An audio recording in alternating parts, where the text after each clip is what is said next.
Very good evening बेटा।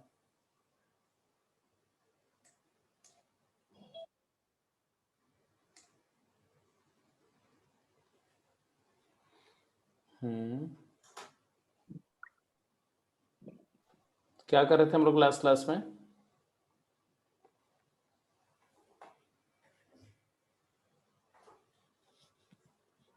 Product of vector just start कर लिया था ना, स्केलर प्रोडक्ट। ठीक है, तो स्केलर प्रोडक्ट में हम लोगों ने किया था, एक बार उसकी डेफिनेशन को डिफाइन कर देते हैं एक बार फिर से। स्केलर प्रोडक्ट, तो how did you define scalar product?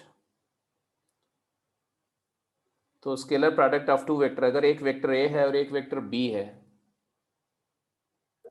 तो it is product of the two vectors A and B such that the result is scalar. तो अगर मैं बोलता हूं कि सपोज करो ये ए वेक्टर है और ये बी वेक्टर है,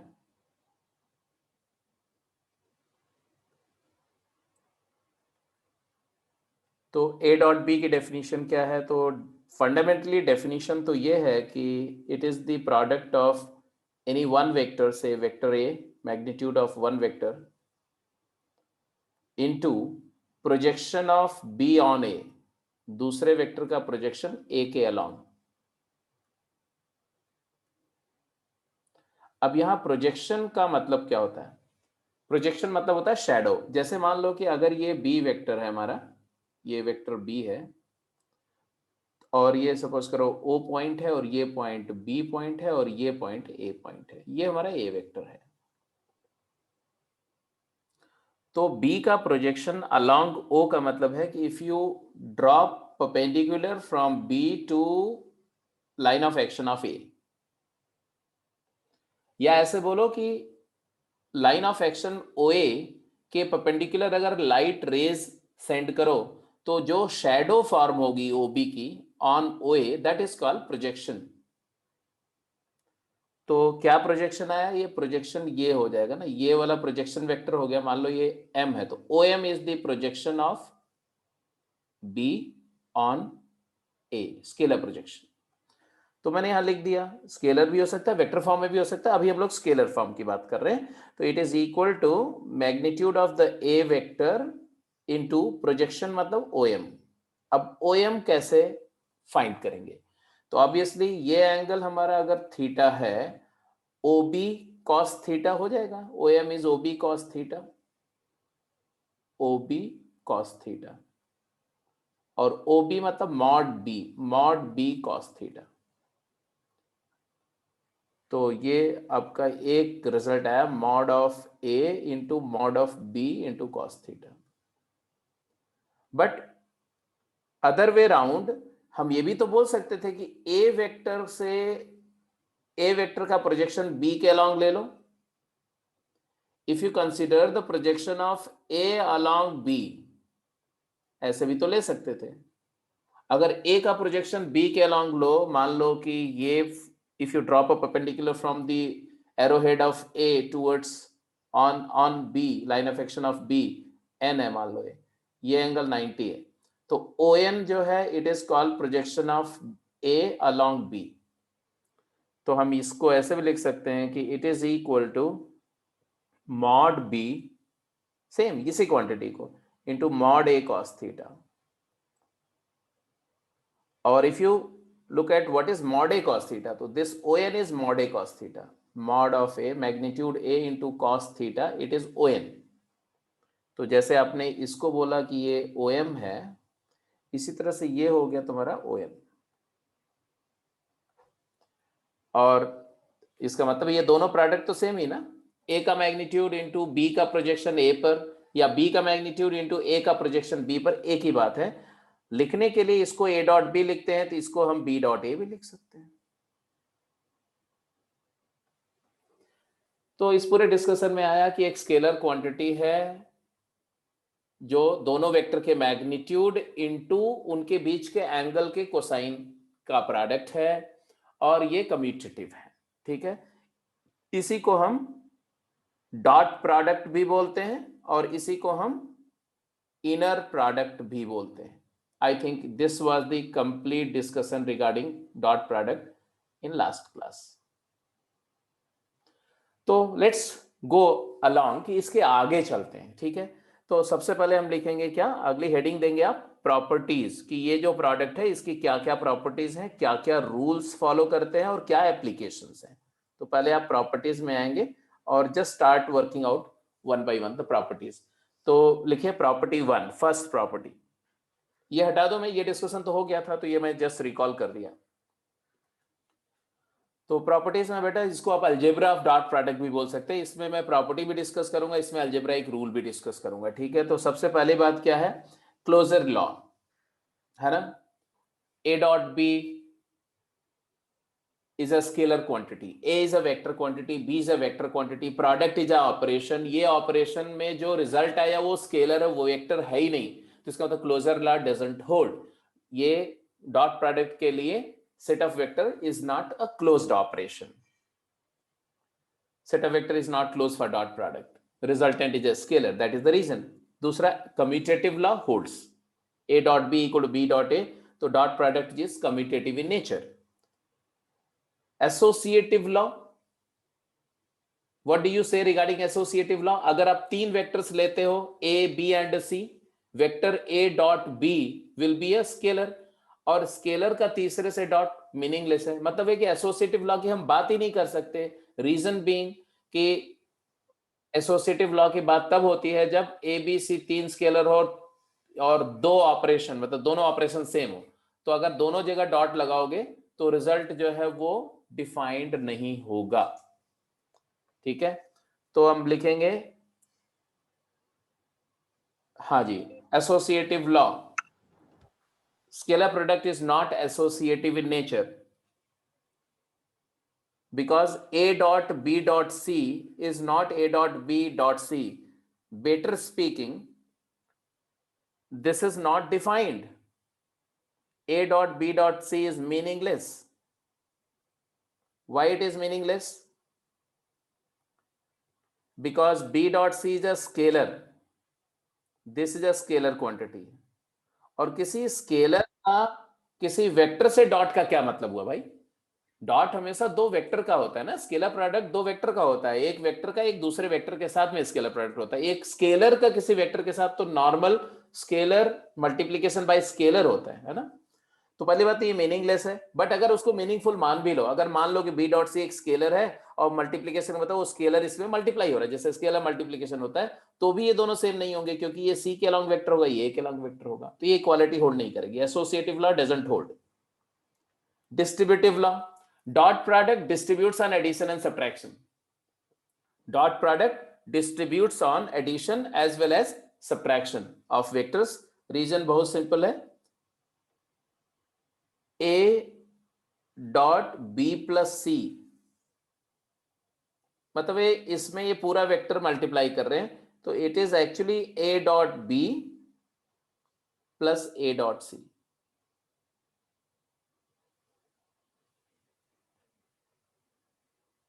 मतलब अगर आप दो फोर्सेस लगा रहे हैं किसी ऑब्जेक्ट पे,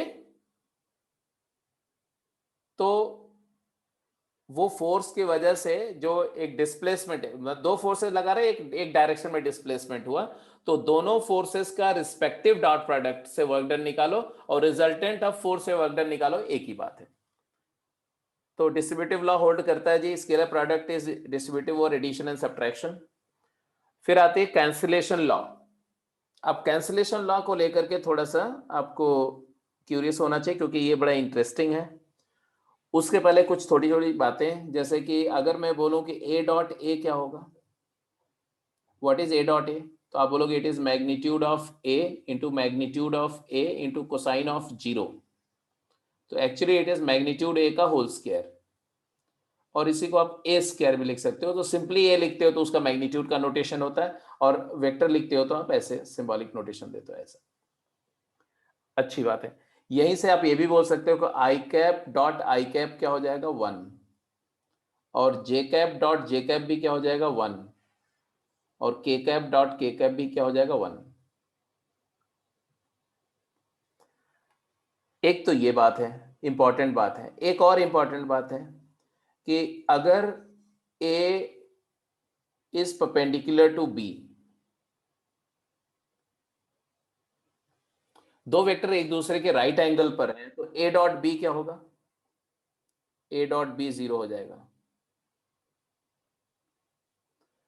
A डॉट B 0 हो गया, A डॉट B 0 हो गया। इसका मतलब है कि अगर म्यूचुअली ऑर्थोगोनल वेक्टर है तो डॉट प्रोडक्ट 0 हुआ। तो यहां से ये भी क्लियर हो गया कि आई कैप डॉट जे कैप या जे कैप डॉट के कैप या के कैप डॉट आई कैप ये 0 आएगा। तो ये भी एक आउटकम है, याद रखने लायक। ये भी एक आउटकम है और ये आउटकम तो है ही। इसके बाद अब तीसरी बात आती है कि भाई एक बात मुझे बताओ कि अगर दो वेक्टर मैं दे रहा हूं ए एंड बी, तो ए डॉट बी 0 कब होगा? ए डॉट बी 0 कब होगा? When A dot B 0? बताओ भाई, दो वेक्टर का डॉट स्केलर प्रोडक्ट 0 कब होगा?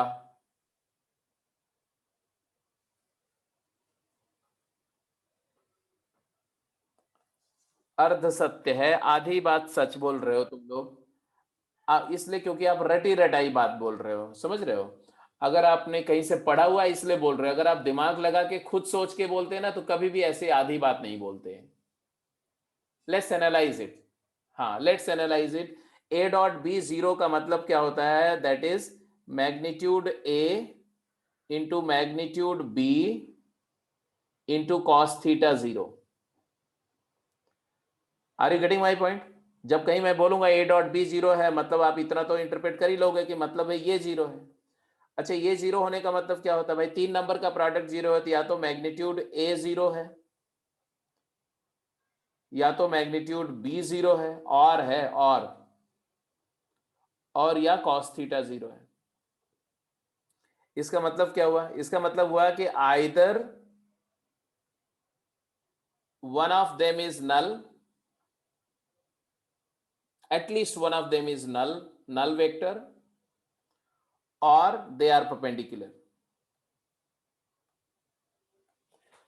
तो अगर दो वेक्टर का डॉट प्रोडक्ट वैनिश कर रहा है, इसका मतलब है कि या तो उनमें से कोई एक वेक्टर, कम से कम एक वेक्टर नल वेक्टर होगा। हो सकता है दोनों नल हो सकता है एक नल हो और एक नॉन नल हो, या हो सकता है कि दोनों नॉन जीरो हो और एक दूसरे के म्यूचुअली परपेंडिकुलर हो। Are you getting my point?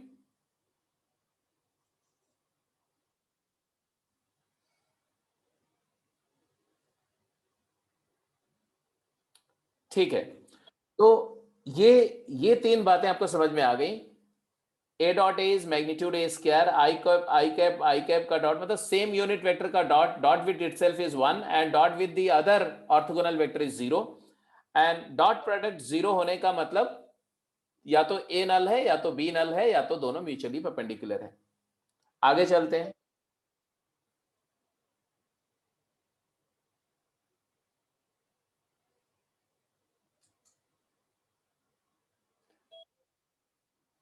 Cancellation cancellation law का मतलब यही हुआ कि अगर अगर हमारा ऐसा कोई इक्वेशन गिवन है A dot B equal to A dot C, मतलब दो L H S R H S में कोई एक कॉमन फैक्टर है, कॉमन वेक्टर फैक्टर है, तो हम उस क्या वेक्टर को फैक्टर को कैंसिल करके बी इक्वल टू सी लिख सकते हैं या नहीं, ये सही है या गलत?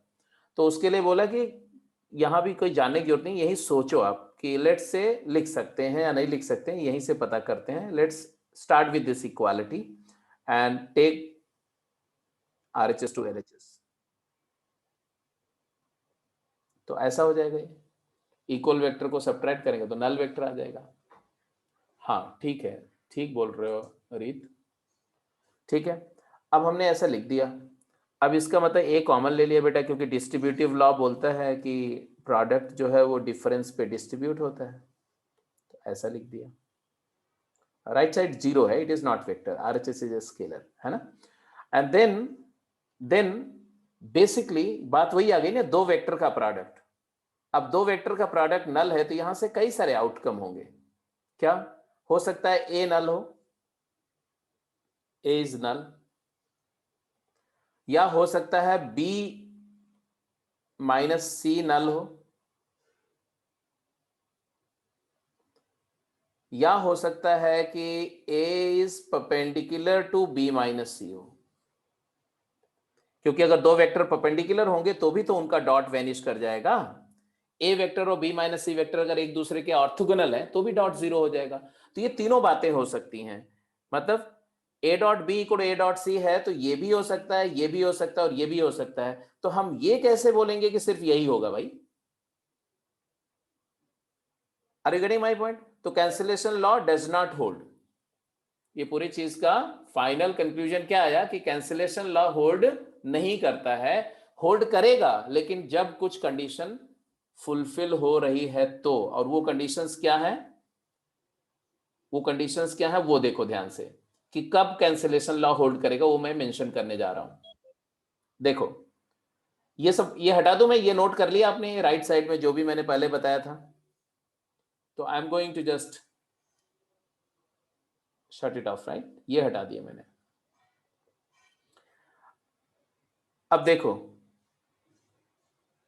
हमने बोला कि if A is non-null, non-zero vector and A is not perpendicular to B minus C, A B minus C vector के नॉर्मल या परपेंडिकुलर नहीं है, ये दोनों बातें अगर हमने एज्यूम कर ली, then A dot B is equal to A dot C will imply B equal to C। तो कैंसिलेशन लॉ होल्ड करेगा लेकिन जब ये दो बातें इंश्योर्ड हो कि ए जीरो वेक्टर नहीं है, ए नॉन जीरो वेक्टर है और ए बी माइनस सी के परपेंडिकुलर नहीं है। ठीक है, तो ये तो हो गए अलजेब्राइक रूल्स जो फॉलो होंगे। अब हम लोग आते हैं, गो अहेड, कैंसिलेशन लॉ के बाद आगे बढ़ते हैं। ये हमने बता ही दिया, ये भी हमने बता दिया। फिर डॉट प्रोडक्ट को लिखते कैसे हैं, तो अगर ए कंपोनेंट फॉर्म में है और बी भी कंपोनेंट फॉर्म है तो डॉट प्रोडक्ट आप पहले से जानते हो, A1 B1 I dot I1 होगा, J डॉट J1 होगा, K डॉट K1 होगा और I का JK के साथ डॉट जीरो हो जाएगा, J का IK के साथ जीरो हो जाएगा, K का IJ से जीरो हो जाएगा। तो आंसर आएगा A1 B1 plus A2 B2 plus A3 B3। तो डॉट प्रोडक्ट का मतलब है कि summation of product of corresponding components. ठीक है, और बिकॉज मैट्रिसेस करते समय हमने इसको यूज किया था इसलिए it's not a new thing to you. Dot product of two vector to be zero, both are perpendicular or at least one of them is zero, ये सारा प्रूफ भी हो चुका कंप्लीट। तो ये तो हो गया भाई कि ये रूल्स आपको पता होने चाहिए डॉट प्रोडक्ट के लिए। तो कैन वी गो अहेड? तुम लोगों का नेटवर्क में बड़ा इश्यू है भाई, कभी इतने ज्यादा लॉग आउट हो रहे हैं बच्चे। तो मैं ये स्लाइड को चेंज कर रहा हूँ, क्वेश्चंस पे चलते हैं, एप्लीकेशंस पे चलते हैं।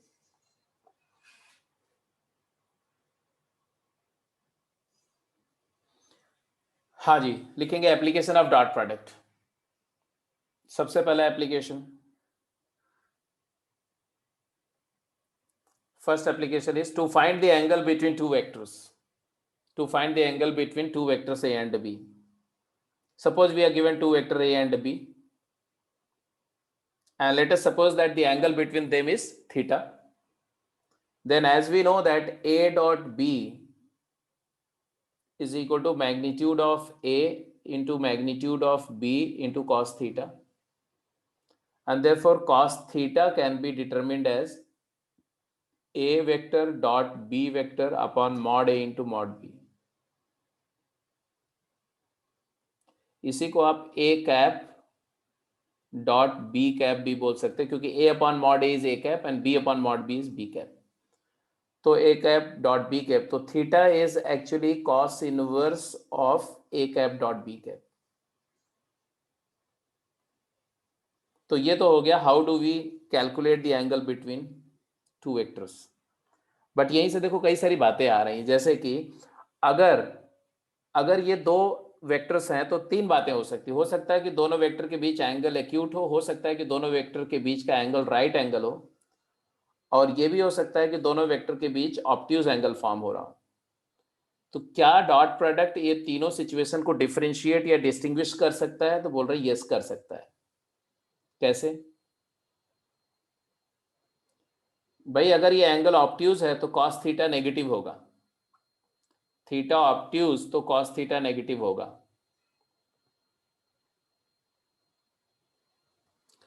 और अगर थीटा 90 है like this case, theta is equal to π/2 तो कॉस थीटा 0 होगा। और अगर थीटा एक्यूट है तो कॉस थीटा पॉजिटिव होगा। इसका मतलब है कि अगर मैं कॉस थीटा को देखूं तो a dot B upon mod a into mod B, since mod a and mod b is always positive, क्योंकि मैग्नीट्यूड नेगेटिव नहीं होगा, mod a is greater than equal to 0 and mod b is greater than equal to 0। Therefore a dot b का जो sign होगा वही cos theta का sign होगा, और कोसाइन थीटा का साइन डिटरमिन करेगा कि दोनों वेक्टर एक्यूट एंगल पर इंक्लाइंड है या ऑब्ट्यूज एंगल बना रहे हैं या राइट एंगल बना रहे हैं। मतलब a डॉट b के साइन से हम डिटरमिन कर सकते हैं। तो we can determine the angle, we can determine the nature of angle, nature of theta by sign of dot product. कैसे? तो तीनों बातें लिख दो फटाफट। If a dot B is positive का मतलब क्या हुआ? इसका मतलब हुआ cos थीटा इज पॉजिटिव। मतलब क्या हुआ? Theta is acute. तो कोई ट्राइंगल का नेचर डिटरमिन करना हो तो ये सब चीज हम यूज करेंगे। a डॉट बी अगर 0 हो गया तो इसका मतलब cos थीटा 0 हो गया, मतलब थीटा 90 हो गया। And a dot B negative हो गया, मतलब cos थीटा नेगेटिव हो गया, मतलब थीटा ऑब्ट्यूज हो गया। और ये बात वाइस वर्सा एप्लीकेबल है।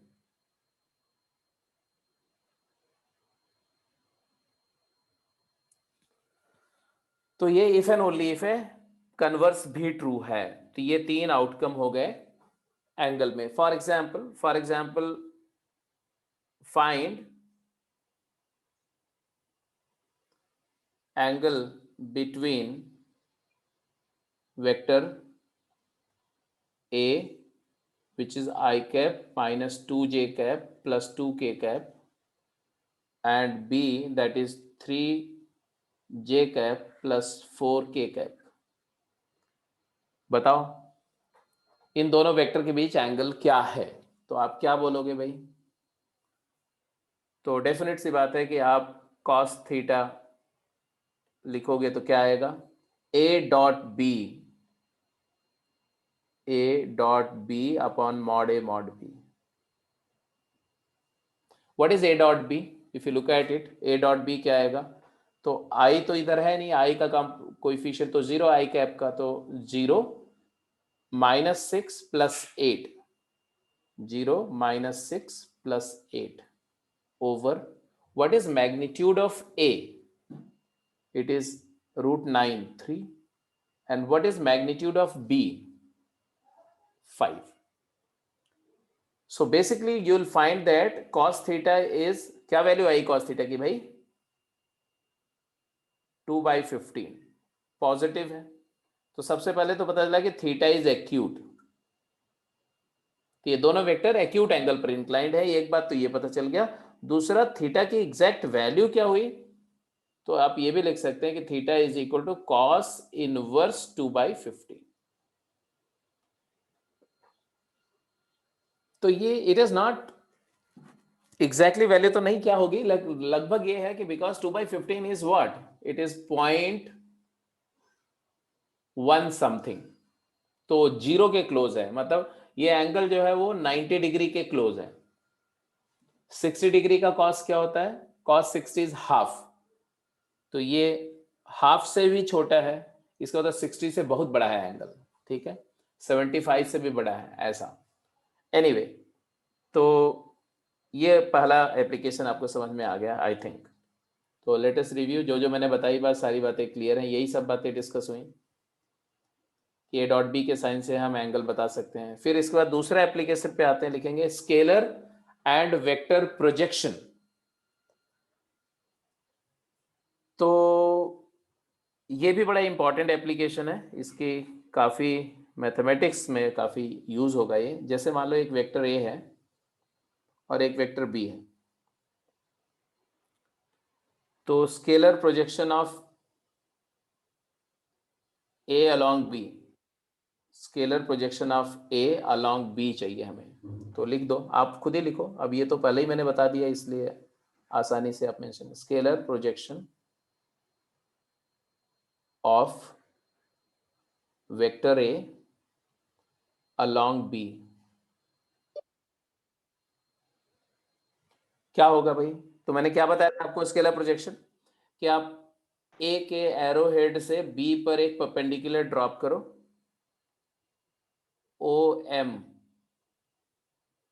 M length is scalar projection of A along B थी। ये लेंथ क्या है? ये डिस्टेंस, यही स्केलर प्रोजेक्शन है।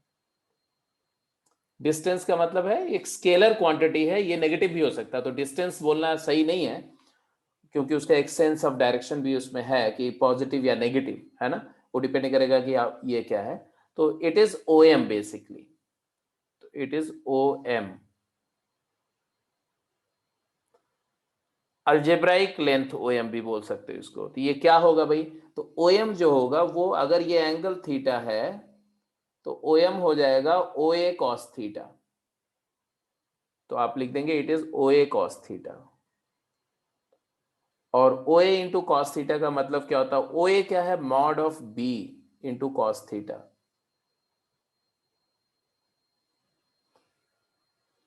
तो इसी को लिखने वाले mod A into mod B into cos theta upon mod B भी लिख सकते हैं। लिख सकते हैं कि नहीं लिख सकते? फटाफट बोलो।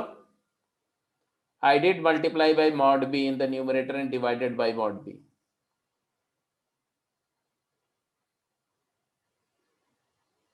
हाँ, mod A cos theta, you are very correct. क्या हो गया जी? मॉड ए कॉस थीटा है तो मॉड बी से मल्टीप्लाई डिवाइड किया मैंने, मॉड ए कॉस थीटा है ये। हाँ जी।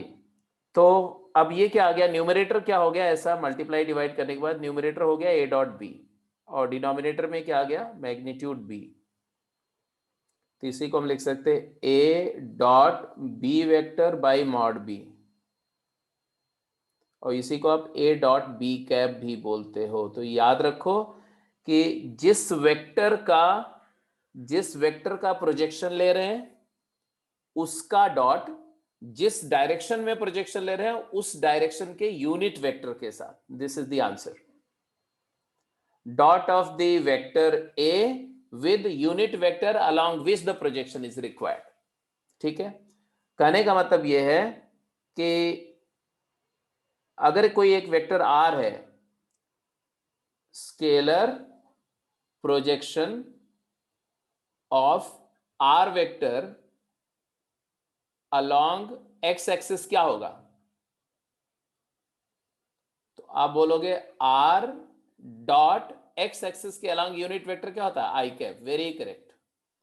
और अलोंग वाई एक्सिस क्या होगा? R dot J cap. और अलोंग जेड एक्सिस क्या होगा? ये होगा R vector dot K cap. और इसी को कंपोनेंट बोलते हैं। ये एक्स कंपोनेंट हो गया, ये वाई कंपोनेंट हो गया, ये जेड कंपोनेंट हो गया। तो हम किसी भी वेक्टर आर को ऐसा भी लिख सकते हैं, R dot I cap into I cap plus are dot J cap into J cap plus R dot K cap into के कैप, ऐसा भी लिख सकते। एनीवे तो ये तो हो गया। अब यही लिख दो वेक्टर प्रोजेक्शन, ये तो स्केलर प्रोजेक्शन के बारे में बात हुई ना। तो अब यही लिख दो वेक्टर प्रोजेक्शन। तो वेक्टर प्रोजेक्शन का मतलब क्या होता है? वेक्टर प्रोजेक्शन ये कंपोनेंट है, वेक्टर कंपोनेंट। स्केलर कंपोनेंट पहला वाला स्केलर कंपोनेंट है, दूसरा वाला वेक्टर प्रोजेक्शन है, वेक्टर कंपोनेंट बोलते हैं। तो ये क्या हो जाएगा? Vector projection of A along B का मतलब ओ एम वेक्टर, अब इसी को एज ए वेक्टर ले लो, तो ये इसका कंपोनेंट हो गया रिजॉल्व, जिसको रिजॉल्व करना बोलते हो कि ए वेक्टर को बी की डायरेक्शन में रिजॉल्व कर दो। तो ये ओएम वेक्टर चाहिए मुझे। अब ओएम वेक्टर मतलब क्या हुआ, ओएम लेंथ हमें पता है, मैग्नीट्यूड पता है, वेक्टर चाहिए तो क्या करेंगे, it is OM length times B cap, magnitude को उसकी डायरेक्शन के यूनिट वेक्टर से मल्टीप्लाई कर दिया। तो ओएम लेंथ तो हम पहले निकाल चुके हैं, A vector dot B cap multiplied by B cap, ये है तुम्हारा वेक्टर प्रोजेक्शन। तो किसी भी वेक्टर का किसी गिवन डायरेक्शन में scalar as well as vector component निकालने का तरीका ये है। I think it is clear. कोई डाउट है तो पूछो, नहीं तो क्वेश्चन करते हैं इस पर एक। ठीक है, तो एक क्वेश्चन जरा करिए, आंसर करिए। फाइंड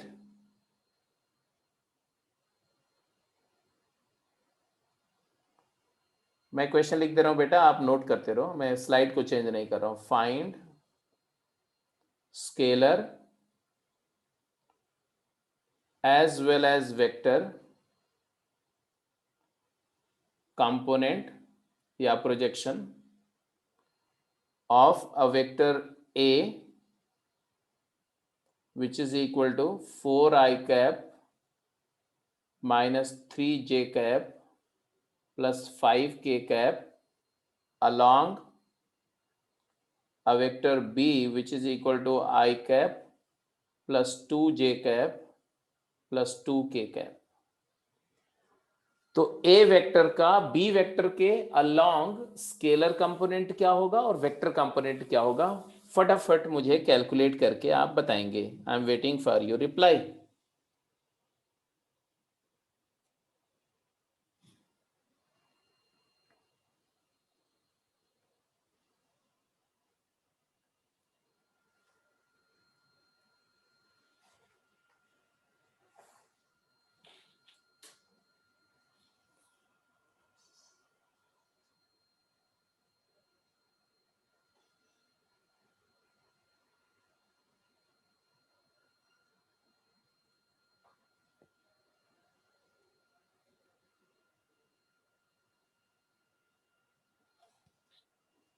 तो स्केलर कंपोनेंट तो स्ट्रेट अवे है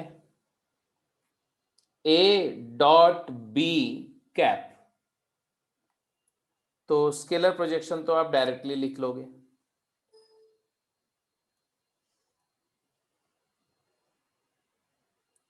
ए का स्केलर प्रोजेक्शन बी के अलोंग, यह है ए डॉट बी कैप, मतलब है A dot B upon B का मैग्नीट्यूड।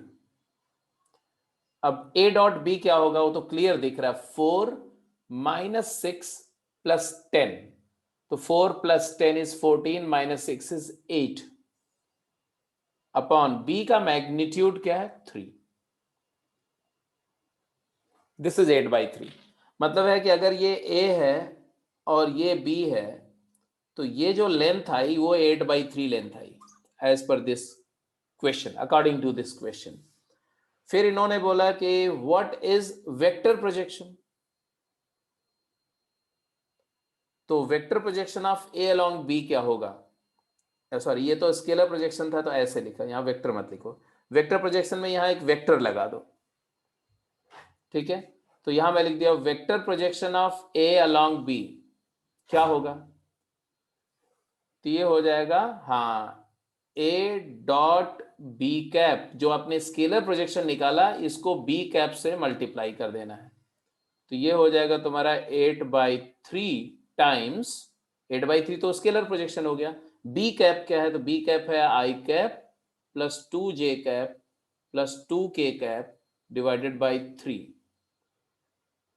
हाँ वेरी करेक्ट, तो ये आ जाएगा तुम्हारा 8/9 multiplied by I cap plus 2j cap plus 2k cap होगा, ये बी वेक्टर के कोलिनियर वेक्टर, बट छोटा या बड़ा होगा ना, क्योंकि इसके अलोंग बी के अलोंग कोई भी वेक्टर लैम्डा टाइम्स बी होगा ना, तो बी में कुछ लैम्डा मल्टीप्लाई होगा तो आएगा, और वो लैम्डा क्या है, वो लैम्डा 8/9 है। ये लेंथ जो है, ये लेंथ और बी के लेंथ का रेशियो, उसी रेशियो से आप उसको कॉम्प्रेस या स्ट्रेच करते हो।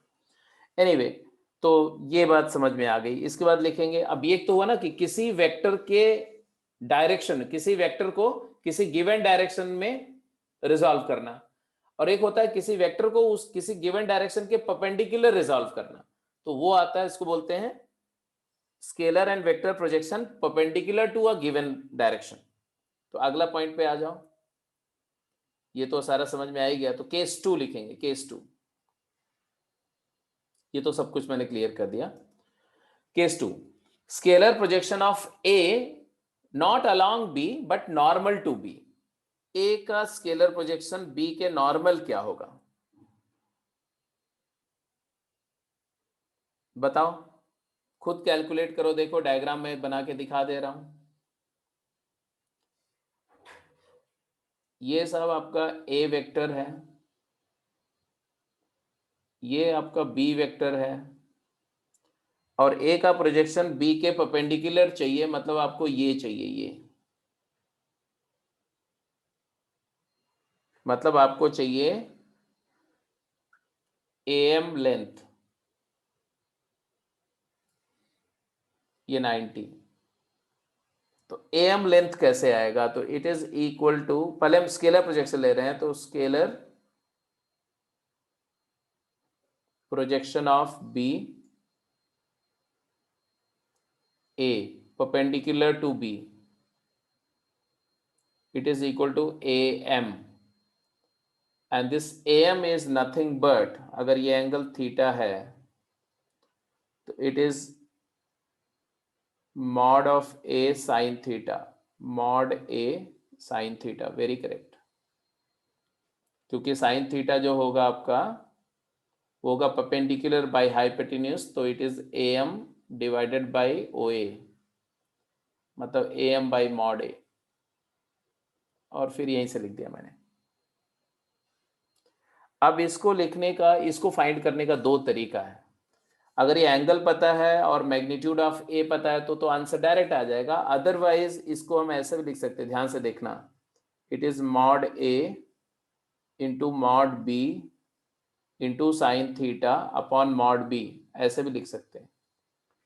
अब ऐसे केस में न्यूमरेटर हो जाएगा mod of A cross B, क्योंकि साइन थीटा हमेशा पॉजिटिव होगा, A cross B upon mod B, या इसी को हम ए क्रॉस बी कैप भी लिख सकते हैं, magnitude of A cross B cap. This is one way of determining this length, this length मैं बोल रहा हूं, लेंथ। अब यहां ये मत समझ लेना कि ए क्रॉस बी जो है वो ये वाला एंगल, इस vector A cross B vector इसके डायरेक्शन होगा, ऐसा कुछ नहीं। A cross B cap vector जो होगा वो इस प्लेन के परपेंडिकुलर होगा, बट उसका जो लेंथ होगा वो ए एम के इक्वल होगा। तो सिर्फ लेंथ कंपेयर हो रही है, वेक्टर डिफरेंट है, ए एम वेक्टर डिफरेंट है, ये डिफरेंट है। दूसरा तरीका क्या था, दूसरा तरीका था कि हम ये ए एम वेक्टर ही निकाल लेते, ठीक है। तो method 2, method 2, let's try to figure out am vector कैसे, या ma वेक्टर लिख सकते हैं।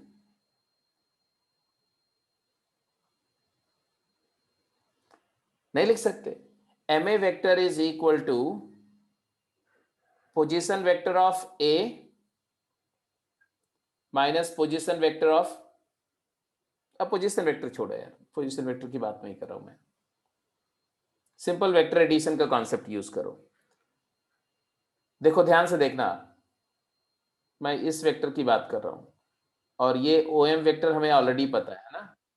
तो since we know that O M vector plus M A vector is equal to O A vector, मानते हो कि नहीं मानते हो, अरे हाँ या ना, आप इस बात से इत्तेफाक रखते हैं या नहीं, आप एग्री करते हैं या डिसएग्री करते हैं इससे, एग्री करते हैं। अगर आप इससे एग्री करते हैं तो इससे एम ए वेक्टर तो मैं फिगर आउट कर ही सकता हूं। एम ए वेक्टर क्या हो गया, it is O A vector minus O M vector, और ओ ए वेक्टर क्या है, ए।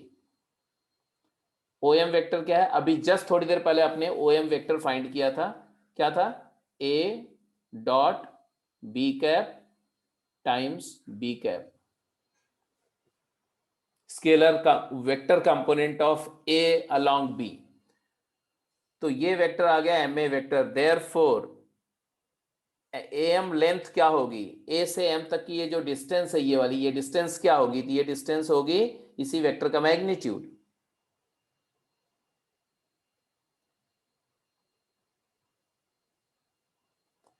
So it is very clear यहां से कि ये जो क्वांटिटी है और ये क्वांटिटी, ये दोनों सेम है। ये जो ग्रीन कलर से मैंने शेड किया, ये और ये दोनों सेम है। तो ये अब ध्यान रखना है, बड़ा इंटरेस्टिंग आउटकम है।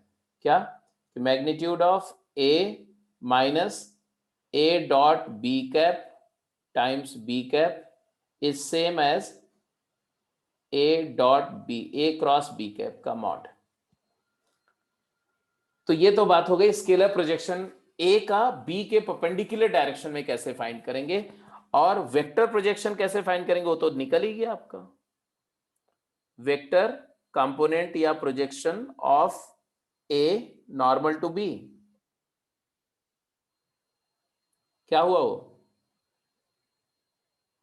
तो ए का कंपोनेंट बी के परपेंडिकुलर तो यही हुआ ना, ये जो आपने अभी निकाला M A, it is equal to M A vector, और एम ए वेक्टर तो अभी आपने लिखा ही है, it is A vector minus A dot B cap times B cap.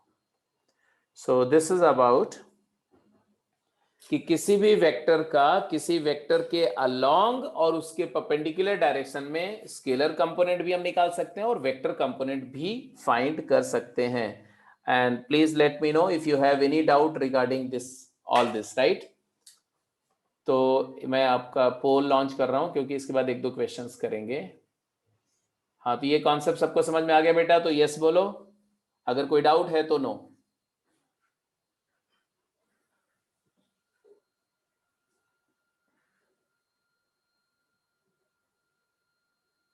Theta कुछ भी हो सकता है, होने दो, उसमें कोई फर्क नहीं पड़ता। थीटा जब नेगेटिव, थीटा ऑब्ट्यूज होगा, कॉस थीटा नेगेटिव होगा, तो प्रोजेक्शन भी नेगेटिव हो जाएगा। इसीलिए मैंने बोला प्रोजेक्शन लेंथ नहीं है बेटा, प्रोजेक्शन अल्जेब्रिक लेंथ है।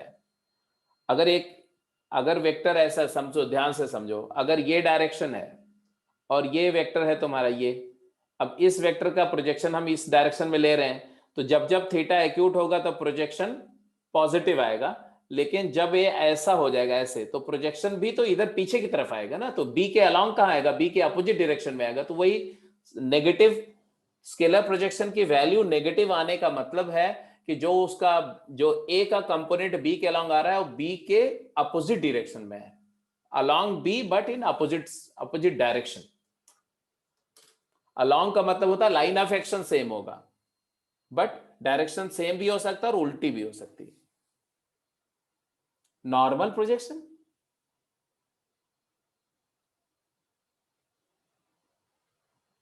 नॉर्मल प्रोजेक्शन तो हमेशा सब पॉजिटिव ही आएगा,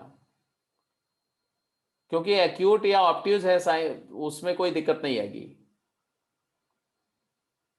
अरे ऐसे समझो आप कि अगर मान लो आप यही तो बोल रहे हो ना कि नॉर्मल प्रोजेक्शन के साथ क्या आएगा, let us see, let us just visualise this situation. इसमें कोई बात नहीं, ये तो सब कुछ देख करके देख सकते हो ना। ये मान लो हमारा ऐसे हो गया, ऐसे। अब हम कंपोनेंट निकाल रहे हैं, तो ये ए का कंपोनेंट अगर हम बी के अलोंग लेना चाहते हैं, हम ए का कंपोनेंट अलोंग बी लेना चाहते हैं या परपेंडिकुलर टू बी करना चाहते हैं, यही तो चाहते हैं ना।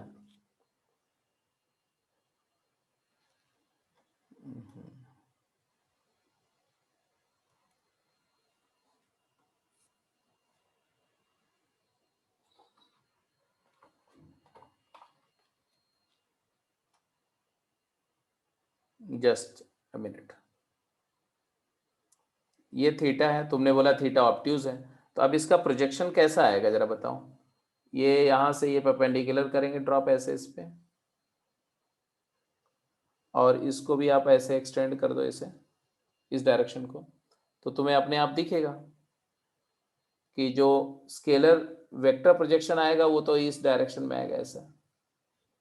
तो बिकॉज सेंस अपोजिट है, बी तो इधर है, बी तो इधर है, बट जो आप प्रोजेक्शन निकाल रहे हो वो इसका जस्ट बी की डायरेक्शन, बी के ही लाइन ऑफ एक्शन पर, बट उल्टा डायरेक्शन में है। तो इसका होता है यहाँ प्रोजेक्शन जो होगा ए डॉट बी कैप जो है वो less than zero, less than zero मतलब नेगेटिव आएगा, ठीक है। और वेक्टर कंपोनेंट बी के अपोजिट डायरेक्शन में आएगा, A dot B cap times B cap करोगे, अगर ये पॉजिटिव होता तब तो इसी डायरेक्शन में आता ना, तो ये बता रहा है कि उल्टा डायरेक्शन में है। और जो स्केल जो नॉर्मल कंपोनेंट है वो तो हमेशा इधर ही रहेगा, उससे क्या फर्क पड़ेगा, तो इट इज ऑलवेज अपवर्ड हमेशा। तो जिधर इस वेक्टर का एरो होगा उसी डायरेक्शन में वो शो करेगा, दैट्स इट। एनीवे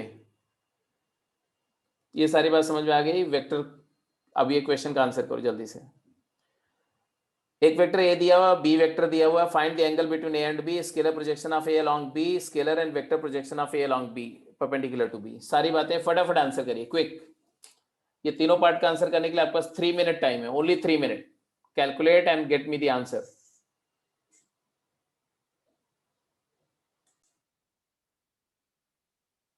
आंसर आ गया होगा बेटा। Angle, as far as angle theta is concerned, theta is equal to cos inverse of a dot b। क्या आया, a dot b is 3 minus 8 over magnitude a is 3 and magnitude b is 5, so it is equal to cos inverse minus 1/3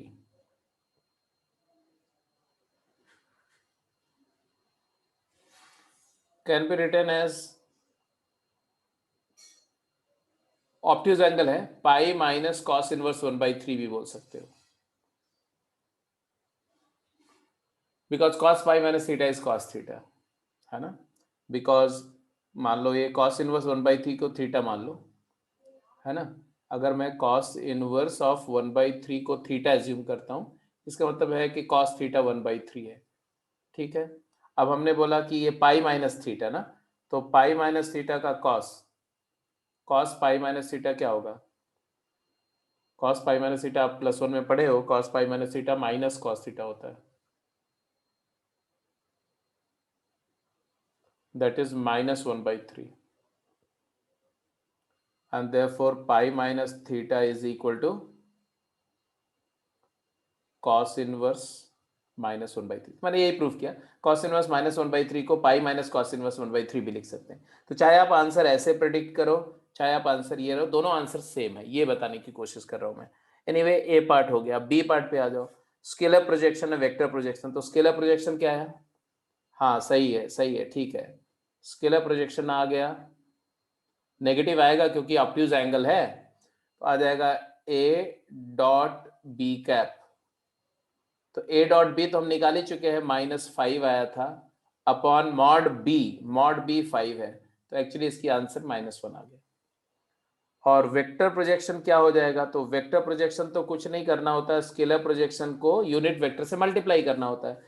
तो ये आ गया तुम्हारा ए dot B cap, तो आपने निकाला था इंटू यू बी कैप, तो आ गया नेगेटिव ऑफ बी कैप क्या है, तो बी कैप है तुम्हारा 3i cap plus 4k cap by 5। Very good, तो बी पार्ट भी हो गया बेटा, ए पार्ट का आंसर इधर आ गया, बी पार्ट का कंप्लीट आंसर यहां पड़ा हुआ है। Now get back to last C part.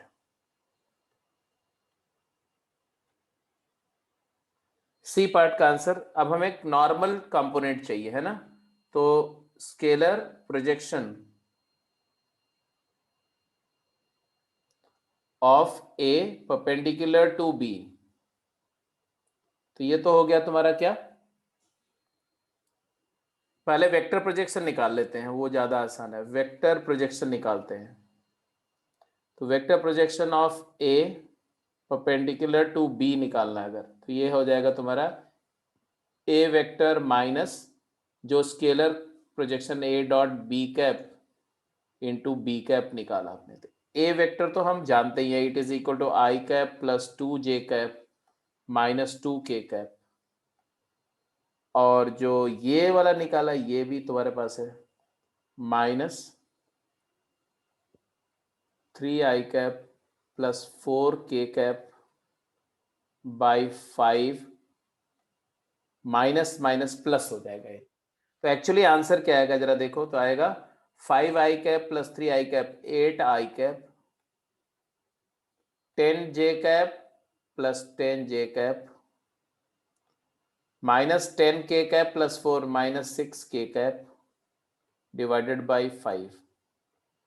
ये वेक्टर कंपोनेंट आया, और इसी का जो मैग्नीट्यूड होगा वो स्केलर कंपोनेंट होगा। तो mod of this, mod of 8 I cap plus 10 J cap minus 6 के कैप बाई 5, तो ये कितना आएगा, तो रूट ऑफ 36, 64 प्लस 36 कितना होगा, 100, 100 प्लस 100 200 बाई 5, तो 200 कितना है भाई, 10√2, तो 10√2 बाई 5 मतलब 2√2।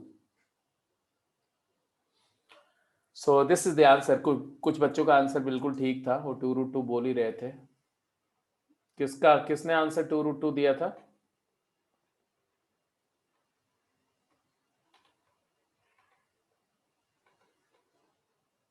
दिशांत ने आंसर 2√2 दे दिया था बिगनिंग में, वेल डन। ठीक है, तो ये आई थिंक कम से कम एक कंपोनेंट एंगल बिटवीन वेक्टर और किसी भी वेक्टर का किसी वेक्टर के अलोंग या उसके परपेंडिकुलर डायरेक्शन में कंपोनेंट, चाहे स्केलर कंपोनेंट निकालना हो या वेक्टर कंपोनेंट निकालना हो, आप कंफर्टेबली निकाल सकते हैं, that I am pretty sure. Question करिए।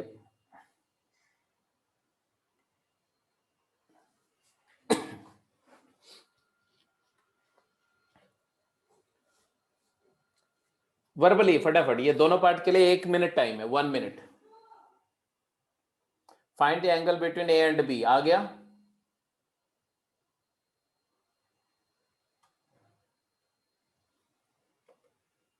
ए डॉट बी क्या आया?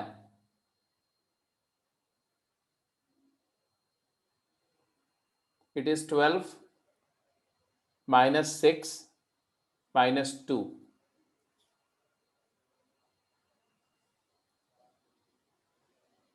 It is equal to 4। तो थीटा क्या आएगा, A dot B by mod A mod B, it is 4 by cos theta की वैल्यू 4/21, इसका 3 है, इसका कितना है, तो theta is cos inverse 4/21। Anyway,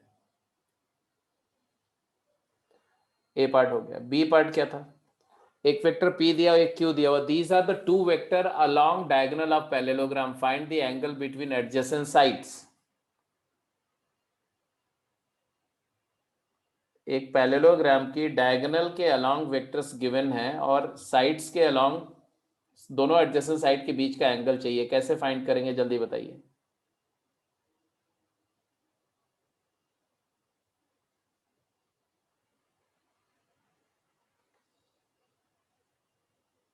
मतलब ये वेक्टर पता है और ये वेक्टर पता है, मतलब ये एंगल पता है और हमें ये एंगल चाहिए।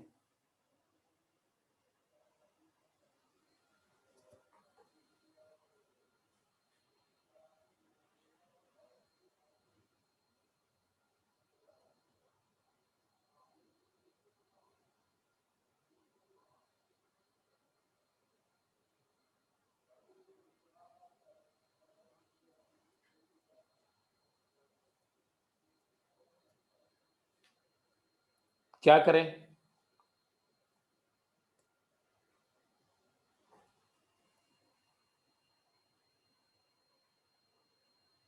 मतलब अगर adjacent side vectors A and B है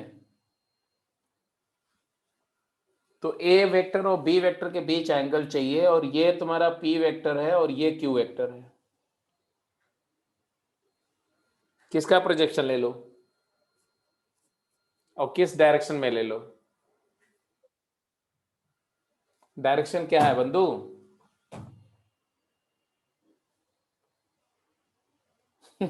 ए कहाँ है? ए नोन है, सपने देख रहे हो आप?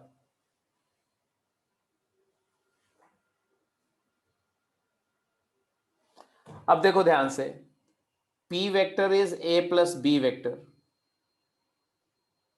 and Q vector is A minus B vector.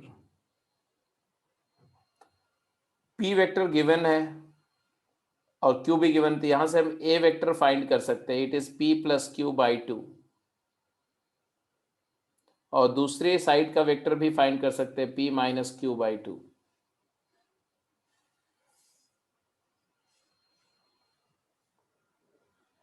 What is P plus Q by 2? P vector Q vector दोनों को ऐड करो तो क्या आ रहा है? 4i cap plus 2j cap minus 4k cap,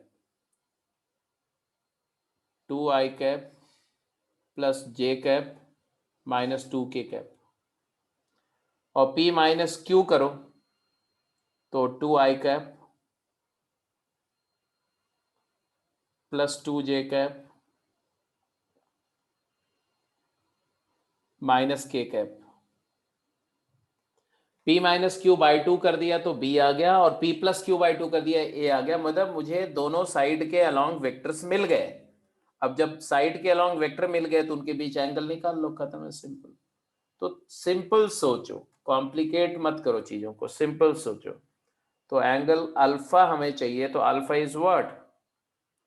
cos alpha is equal to A dot B by mod A mod B.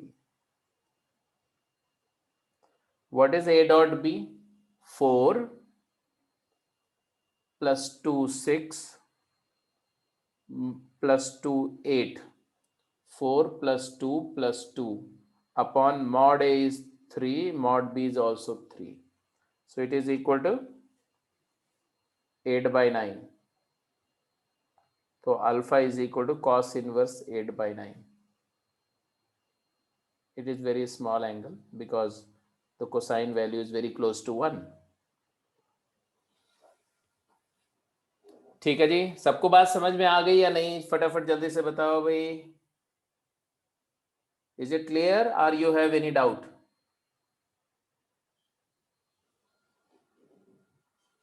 चलिए साहब, going to next question. Note कर लिया होगा आपने, हम अगले क्वेश्चन पे चल रहे हैं.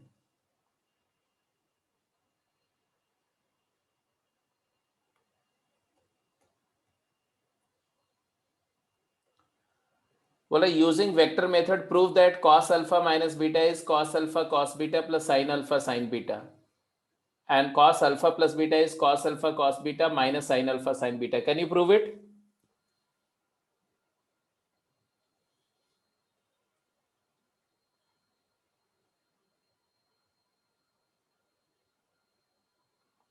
बिल्कुल, करो करो करो.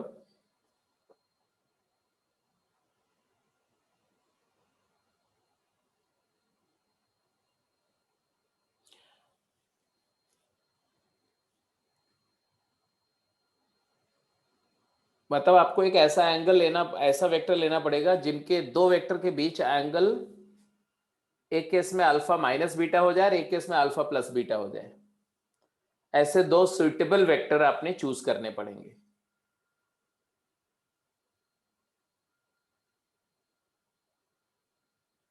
और प्रेफरेबली आप यूनिट वेक्टर चूज करो सो दैट आपका मैग्नीट्यूड का लफड़ा ना रहे.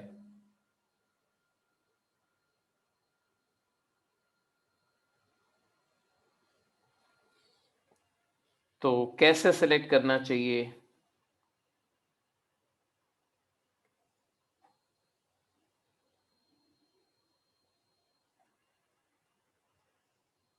सोचते रहो भाई, फटाफट जल्दी से बताओ मुझे, जैसे आपको स्ट्राइक कर जाए जस्ट लेट मी नो.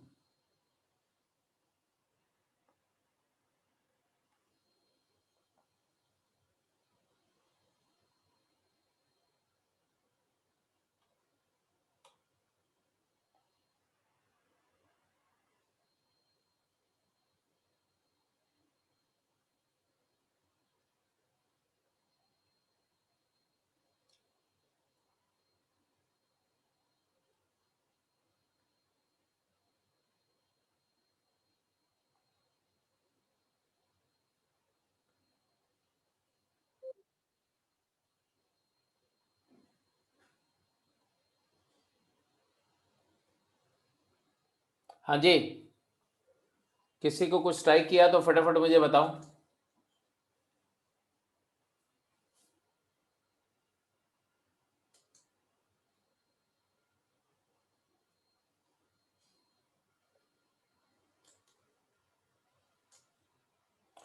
देखो बेसिक बात क्या है, इधर देखो ध्यान से। मान लो अगर ये एंगल बीटा हो और ये एंगल अल्फा हो,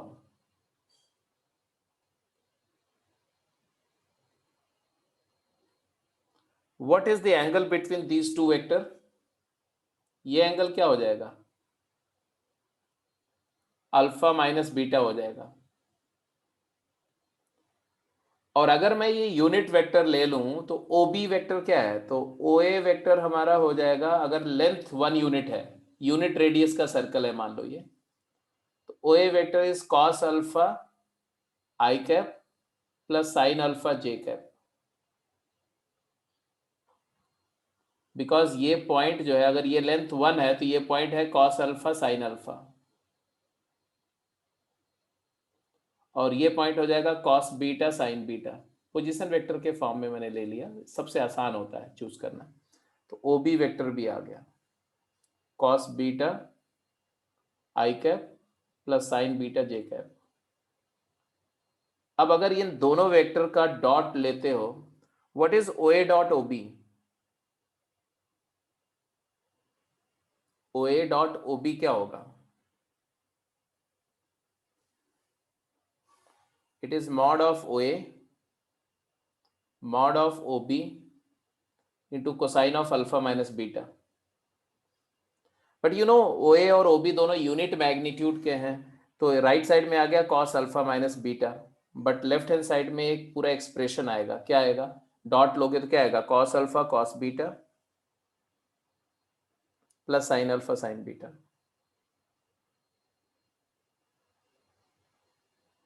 हो गया proof. This was the simple proof, और इसमें कोई कोई बहुत रॉकेट साइंस नहीं थी, सिंपल था।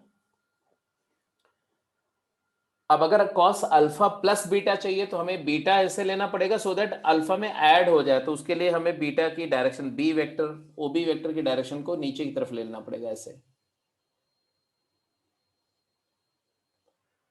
ओ बी वेक्टर अब ये ले लो, या ओ सी वेक्टर ले लो ऐसा, तो ये हो जाएगा तुम्हारा cos beta minus sign beta. तो ओ सी वेक्टर तुम्हारा हो गया cos beta i cap minus sign beta j cap. अब अगर आप ओ ए डॉट ओ सी ले लोगे तो आपका बी वाला पार्ट भी प्रूव हो जाएगा। तो ये आ जाएगा तुम्हारा कॉस अल्फा प्लस बीटा हो जाएगा, क्योंकि ये एंगल बीटा हो गया और ये अल्फा, तो ये टोटल एंगल इन दोनों वेक्टर के बीच में ये वाला बनेगा, और ये अल्फा प्लस बीटा हो जाएगा, तो दूसरा वाला प्रूफ हो जाएगा। एनीवे सिंपल है ये तो, जस्ट मैंने बताया कि जितने भी आपकी ट्रिग्नोमेट्रिक आइडेंटिटीज हैं उनको भी हम इस तरह से प्रूव कर सकते हैं। ट्रिगोनोमेट्रिक आइडेंटिटीज को वेक्टर मेथड से भी प्रूव कर सकते हैं और कॉम्प्लेक्स नंबर से भी प्रूव कर सकते हैं। कॉम्प्लेक्स नंबर से मैंने करके दिखाया था +1 में। तो ये भी ठीक है जी, आगे चलते हैं अगला क्वेश्चन पे। हाँ जी, जल्दी आंसर करिए, क्विक। बोला गया find the scalar and vector projection of, no no no, I am just skipping this question because it is a repeated question, ऐसा क्वेश्चन पहले कर चुके हैं तो why to waste time, right? तो गोइंग अहेड। हाँ जी, इसका आंसर करो बेटा, quick. Find the range of values of the scalar x, range of the value of the scalar parameter x such that a is x I cap minus 3j cap minus k cap and b is 2x I cap plus x j cap minus k cap make an obtuse angle। तो अगर अगर vector a और vector b के बीच का angle obtuse है तो x की range क्या होगी? x कहां से कहां तक वैल्यूज लेगा? जल्दी आंसर करो।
Very correct, very correct.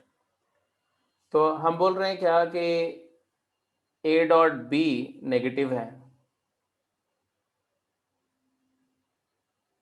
Obtuse angle है तो कॉस थीटा नेगेटिव है, कॉस थीटा नेगेटिव है तो ए डॉट बी नेगेटिव है। ए डॉट बी नेगेटिव का मतलब हो गया कि 2x² minus 3x plus 1 is less than 0। This implies 2x² minus 2x minus x plus 1 is less than 0. This implies 2x minus 1 into x minus 1 is less than 0. And this implies Fevi curve method से अगर आप कहें तो half and 1, TD quotient positive negative positive, तो x belongs to half to 1 open interval. So rightly said, answer बिल्कुल सही है आपका। ठीक है, going to next question.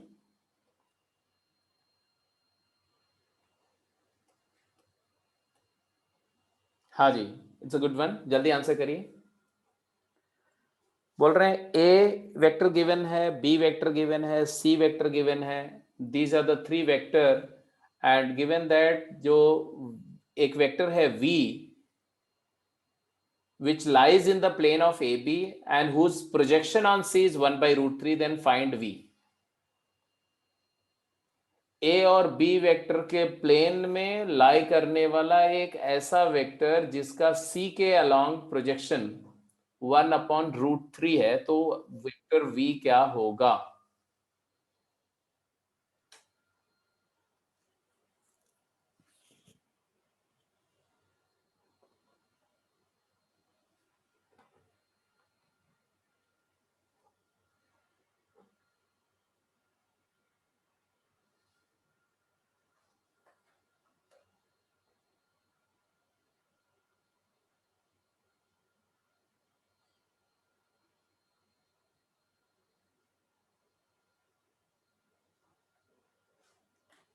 Take your time.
हाँ बेटा बोलो, क्या किया? सबसे पहले दिया हुआ है कि V lies in the plane of AB। V vector lies in the plane of AB। इसका मतलब क्या हुआ?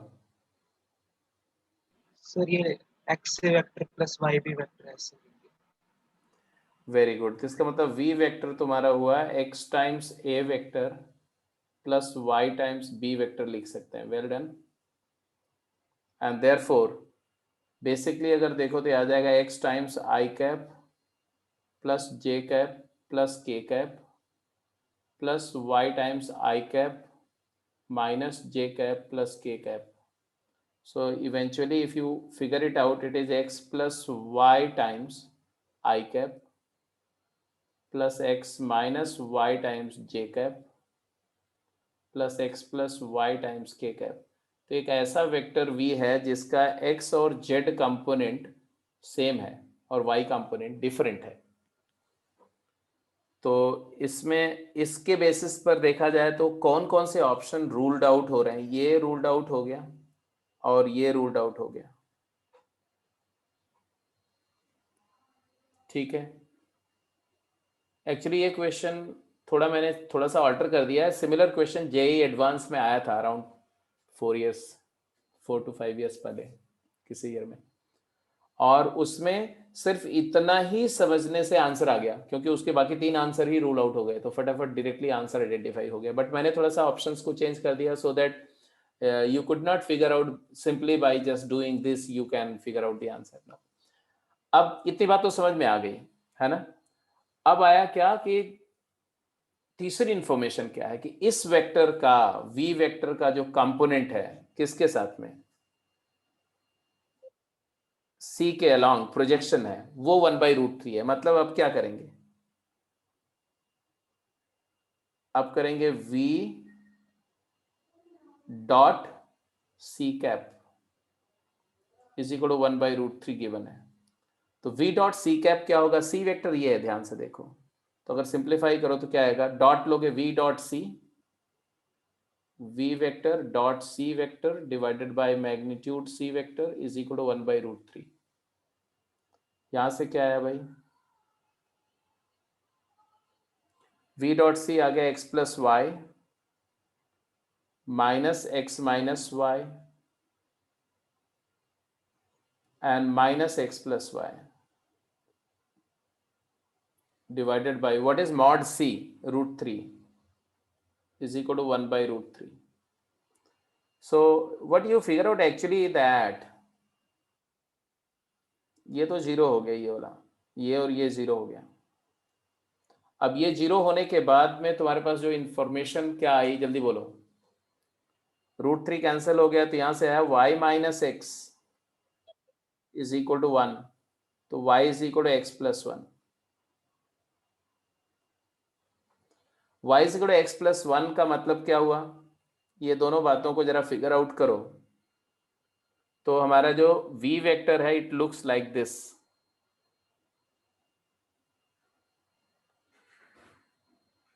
क्या x प्लस वाई मतलब 2x प्लस 1 आई कैप, और x माइनस वाई क्या है तो minus J cap and 2x plus 1 K cap. तो ऐसा नहीं कि सिर्फ एक vector satisfy, where for all x belongs to real, x की कोई भी रियल वैल्यू हो सकती है। There are infinite number of vectors, infinite many vectors ऐसे हो सकते हैं जो इन कंडीशंस को फॉलो करें, और उसमें से एक वेक्टर होगा। अब तो ये समझ में आ गया कि माइनस जे कैप वाला, तो ये रूल आउट हो गया, तो ये आंसर फिगर आउट हो गया। बट ऐसे इन्फिनिट वेक्टर होंगे, अगर x की वैल्यू आप 1 दोगे ना तो वो वाला आंसर आ जाएगा, ये वाला 3i cap minus J cap plus 3k cap. But x की वैल्यू 1 देना जरूरी नहीं, 1 के अलावा कुछ भी वैल्यू दोगे तो अलग अलग आंसर्स आएंगे। तो ऐसा नहीं कि इस क्वेश्चन का एक यूनिक वेक्टर आंसर होगा, इन्फिनाइट नंबर ऑफ वेक्टर्स का एक सेट मिलेगा आंसर। तो आई थिंक ये भी बात समझ में आ गई। तो प्रोजेक्शन क्या है, लीनियर कॉम्बिनेशन कैसे हेल्प करेगा, ये सब बातें जो है, जब तक आप पीछे का कॉन्सेप्ट क्लियर नहीं होगा तो आप ये भी नहीं सोच पाएंगे कि ए और बी के प्लेन का वेक्टर है तो उसको लिखें कैसे, राइट। तो I hope it is clear to all, कोई दिक्कत तो नहीं किसी को, सबको क्लियर है, ग्रेट। एक ये क्वेश्चन का आंसर कर दो, आज के लिए सफिशिएंट है। 6 क्वेश्चन का जल्दी आंसर करो, आज के लिए लास्ट क्वेश्चन है। the vectors vector oblique vectors of magnitude √2 which is or which are coplanar with the vector I cap plus j cap plus twice k cap and I cap plus 2j cap plus k cap perpendicular to the third vector I cap plus j cap plus k cap।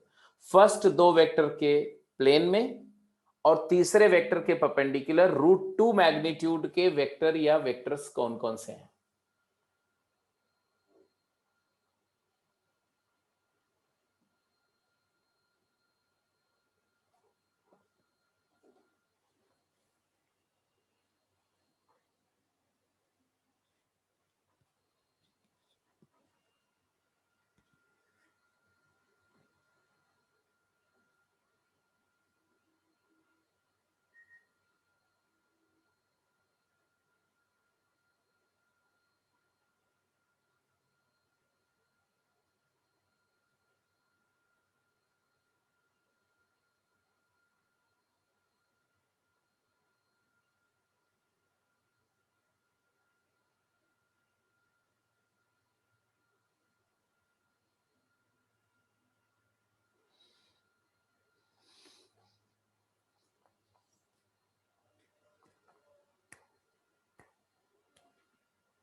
तो इन दोनों vector के coplanar, तो आपने ये तो लिख ही दिया कि हमारा जो डिजायर्ड वेक्टर r है, मान लो let r is x times a plus y times b, where I treat this as a vector and this as b vector.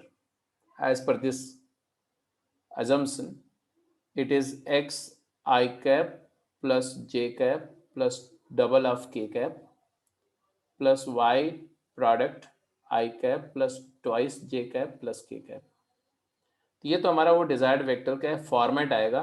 क्या आएगा देखो, तो x plus y times i cap and x plus 2i times j cap and 2x plus y times k cap. ये r आ गया। फिर क्या बोल रहे हैं कि this vector I consider r vector like this, means I have considered that it lies in the plane of first two vector, coplanar with the first two vector and perpendicular to third. तो since r dot c, third vector को c vector मान लेते हैं, तो r dot c 0 है, ये भी होना चाहिए। तो यहां से आएगा कि x plus y plus x plus 2y plus 2x plus y 0 होना चाहिए। And therefore 4x plus 4y 0, तो x प्लस वाई 0 हो गया। इसका मतलब है कि y is equal to minus x हो गया। अब x प्लस वाई 0 होते ही r वेक्टर का एक नोशन तो क्लियर हो गया कि r वेक्टर जो है x प्लस वाई 0 है, तो ये 0 हो गया, तो i होगा नहीं। और x प्लस वाई 0 कर दो तो y j कैप, और यहां पर x प्लस वाई 0 कर दो तो x k cap. But y is minus x is minus y, तो इसको हम लिख सकते हैं y times j cap minus k cap हो गए, ऐसा वेक्टर होगा। अब रह जाता है कि हाउ टू डिटरमिन y। तो सिंस मैग्नीट्यूड ऑफ r कितना दिया हुआ है, तीसरी इंफॉर्मेशन √2, एंड देयरफॉर बोलो mod y √2 is equal to √2, तो mod y is equal to 1, तो y is equal to plus minus 1, and therefore vector r finally हमारा क्या आया, yes, plus minus j cap minus k cap.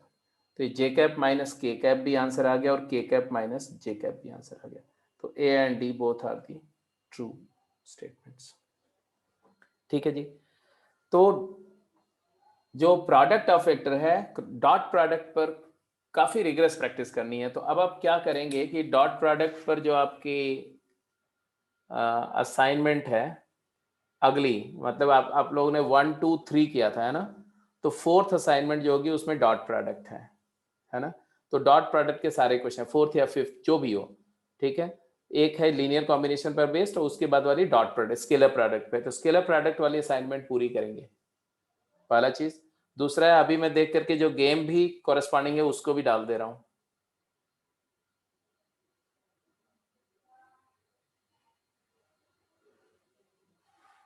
ठीक है, तो next lecture में हम लोग क्रॉस प्रोडक्ट पे वर्क करेंगे।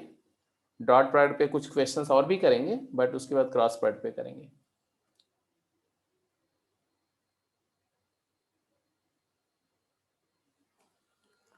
नेक्स्ट वेक्टर देखो, अगर वेक्टर कर रहे हैं तो वेक्टर के साथ आपको 3D करना है। तो 3D और फंक्शन, ये दो मुझे स्टार्ट करने हैं।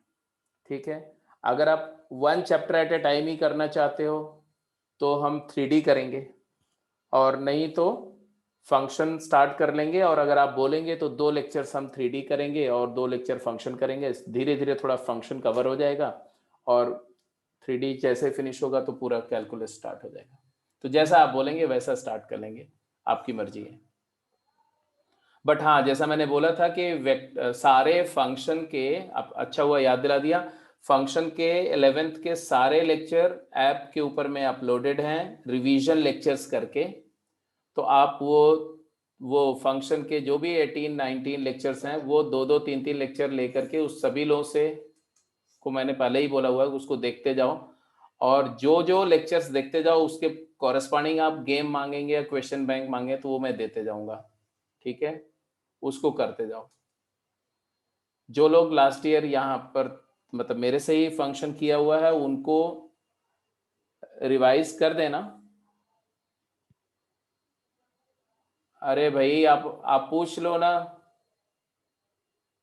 आप पूछ लो, वंदना मैम से पूछ लो, बता देंगी।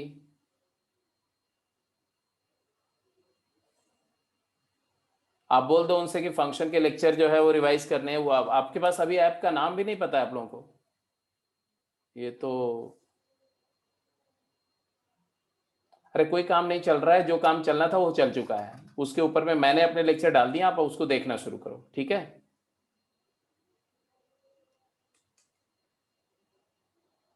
अगला लेक्चर बेटा 3D स्टार्ट होगा, ठीक है। लेकिन इसको कंप्लीट करो क्योंकि वेक्टर एंड 3D बिल्कुल कनेक्टेड है, तो आप वेक्टर के साथ 3D करेंगे तो ज़्यादा बेटर होगा। वो फिनिश करके फिर आराम से कैलकुलस ही फिर बचेगा, आराम से करेंगे।